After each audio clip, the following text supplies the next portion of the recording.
Hello বন্ধুরা, তোমরা যে সকল স্টুডেন্ট 2023-24 শিক্ষাবর্ষে ওয়েসিস স্কলারশিপে আবেদন করেছিলে, তোমরা এখনো টাকা পাওনি, কবে টাকা পাবে এবং তোমাদের স্ট্যাটাস যখন চেক করছো স্টেট শেয়ার এবং সেন্ট্রাল শেয়ার কারো কারো আন্ডার প্রসেস হয়ে আছে এবং পেমেন্ট ফেল জেনারেটেড দেখাচ্ছে।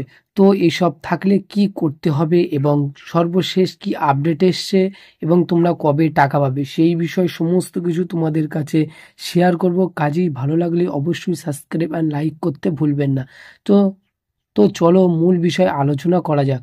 তোমরা যে সকল স্টুডেন্ট এখনো টাকা পাওনি, তোমাদেরকে পুজোর আগে 2-1 দিনের মধ্যে ফের এক লট টাকা দেওয়ার প্রবল সম্ভব আছে এবং আশা করি 2 তারিখ থেকে 3 তারিখের মধ্যে, অর্থাৎ আগামীকাল বা পরশুর মধ্যে তোমাদের ফের এক লট টাকা দেওয়ার প্রবল সম্ভব আছে সমস্ত ডিস্ট্রিক্টে। আর তোমাদের যে সকল স্টুডেন্টদের স্ট্যাটাস যখন চেক করছো দেখাচ্ছে সেন্ট্রাল শেয়ার এবং স্টেট শেয়ার। তো তোমাদেরকে বলবো, তোমাদের এইরকম প্রবলেম যদি থেকে থাকে বা নড়ছে না, এই প্রবলেমটা যদি ফেস করতে হয় তবে তোমরা ডিস্ট্রিক্টে যাবে।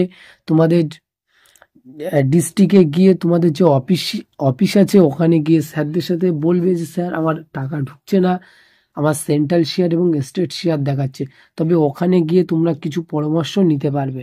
তো বন্ধুরা, তোমরা কবে টাকা পাবে সেই বিষয়ে নির্দিষ্ট করে কিছু বলা যাচ্ছে না, তবে আশা করি 2-3 দিনের মধ্যে তোমাদের ফের এক লট টাকা দেওয়ার প্রবল সম্ভব আছে। আশা করি তোমরা অনেকেই যারা এখনো টাকা পাওনি এবারে পেয়ে যাওয়ার প্রবল সম্ভব আছে। তোমরা অনেকেই বলছো যে স্টেট শেয়ার এবং সেন্ট্রাল শেয়ার থাকলে কি আমরা টাকা পাবো না? তো তোমাদেরকে বলবো তোমরা অবশ্যই টাকা পাবে, হয়তো একটু লেট হবে।